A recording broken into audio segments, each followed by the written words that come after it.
Okay, so that brings us to the last exercise of this week before you get to the projects, namely this code shift exercise. So in this case, we consider the code for a bicycle lock, and we represent as a tuple. So 9999 will be the four potential digits in like one setting for a lock for a bike. And then we represent the shifts of these digits using another tuple. So this tuple means that we take the first of these dials on the lock and turn it one step in, I guess, the clockwise direction maybe. So that means that 9 is shifted upwards, and when you shift 9 upwards on one of these rotary locks, it becomes a 0 because there's no 10 on the dial. That's the next value will be 0. Then we shift the next 9 one downwards, like we turn it counterclockwise, and that means that it becomes 8. So it's actually indicated here. Then we turn the next 9 2 steps clockwise, and then it wraps around and becomes 1. So it first becomes 0, and then it becomes 1. And then we turn the last one 2 steps counterclockwise, and that of course becomes a 7. So we need to both keep track of the shifts, and then we need to make sure that we wrap around correctly. Okay, so let's try to solve that. So we have a little example here from the problem. It should be 0817. So let's try to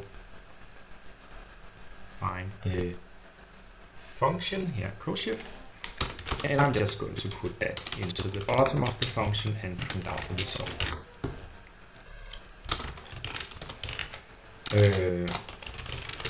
And I guess we'll just call the new position for new position. I'm not very imaginable, and return that. And I'll insert a breakpoint here because I want to do this stepwise. Okay, so start by running this code in a debugger. Run debug file, and that means that the computer stops here at this line, and that allows me to examine the code and the amount it should be turned. So again, this exercise has the property that what I need to do on the first digit and the second digit and the third and the fourth are independent of each other. So I immediately get the idea of trying to solve this iteratively using a for loop, and then just write the correct code for fixing the ith digits maybe, and then collecting all the results into the new position. So I'll do that by looping over the digits and the code, and I'll do that using a for loop that needs to go through 4 values. So what I do first is that I get the ith element of the code, and I can do that using indexing like this, and then I get the ith value, the ith turn, and I call that t, I guess. So I'm using CNT here to stand for code and turn, of course.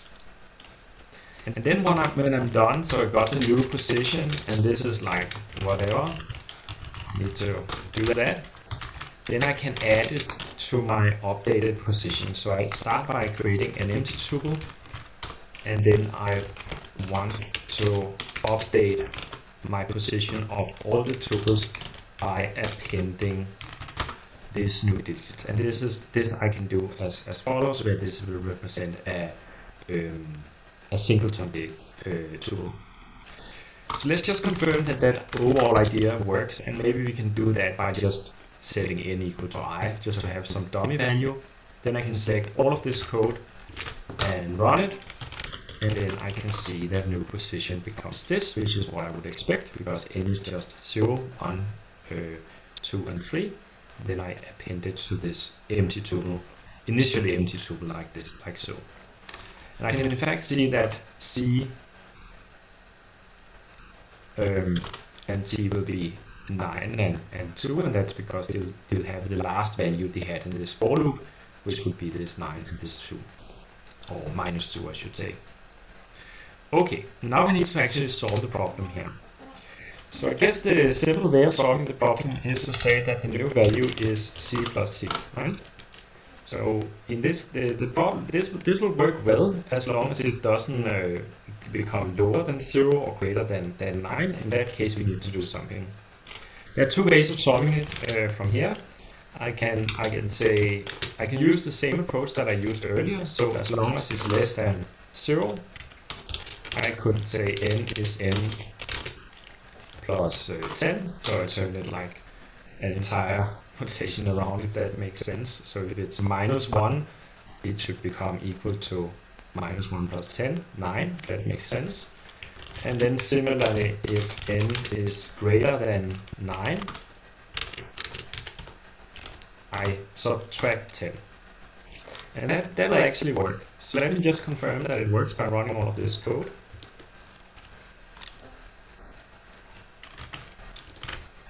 Like this. And it gives me the right result. And now I can also, like, if you imagine what the problem says, it means that when you turn it by 10, you turn it all the way around, so that shouldn't change a digit. So actually, if I add like 1,000 here, that shouldn't change a thing. And I can just confirm that that actually works by stopping the debugger and running the code with my changes. You can see that didn't affect the result at all. There is a more elegant solution. So this is one way of solving it, and it's completely valid. There's an equivalent and maybe a little more elegant solution, and the more elegant solution looks like this. I can say that n is equal to n modulo 10.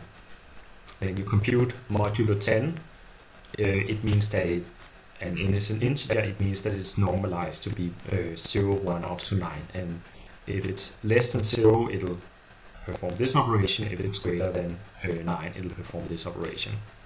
So this is an equivalent way, and it's a little bit shorter. We can just confirm that it works.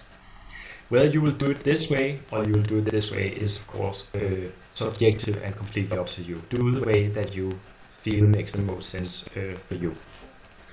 Okay, so I think that brings us to the end of this week's exercises, and I certainly hope there wasn't any recording problems this time.